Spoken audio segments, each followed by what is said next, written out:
असलेल्या सर्व नोकरदार वर्गासाठी सर्वात मोठी आणि आनंदाची बातमी आहे। बातमी काय आहे तर येत्या बजेटमध्ये मोदी सरकार करदात्यांना एक मोठं गिफ्ट देण्याची शक्यता आहे। 10 लाखांपर्यंत पगार असणाऱ्यांना कर हा भरावा लागणार नाहीये आणि ही माहिती विश्वसनीय सूत्रांनी दिली आहे।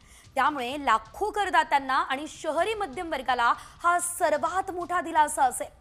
10 लाख रुपये पगारापर्यंत टॅक्स मधून सूट मिळण्याची घोषणा येत्या बजेटमध्ये होऊ शकते।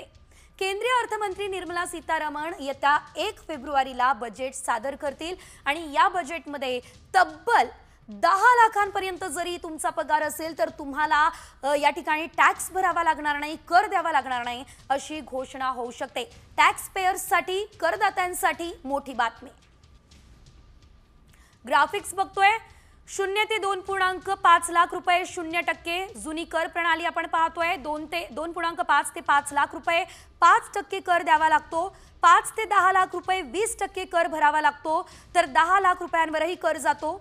0 ते 3 लाख नवीन कर प्रणालीमध्ये 0%, 3 ते 7 लाख 5%, 7 ते 10 लाखात 10%, 10 ते 12 लाखात 15%, 12 ते 15 लाखांसाठी 20%, तर 15 लाखांपेक्षा अधिक जर इन्कम असेल तर 30% कर भरावा लागतो। सध्या किती टॅक्स तुम्ही देताय याची आकडेवारी आपण पाहिली, मात्र यामुळे मध्यम वर्ग मोठ्या आर्थिक तणावात आहे। कर कपात झाल्यास मध्यम वर्गाला मोठा दिलासा मिळणार आहे।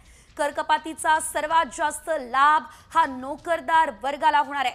नोकरदारांच्या हातात अधिकचा पैसा सुद्धा येणार आहे। ग्राहक खर्च वाढून अंतिम अर्थव्यवस्थेला मंदीतून बाहेर पडण्यासही मदत होईल आणि त्यामुळे आता मोदी सरकार मोठा निर्णय घेण्याच्या तयारीत असल्याचं दिसतंय।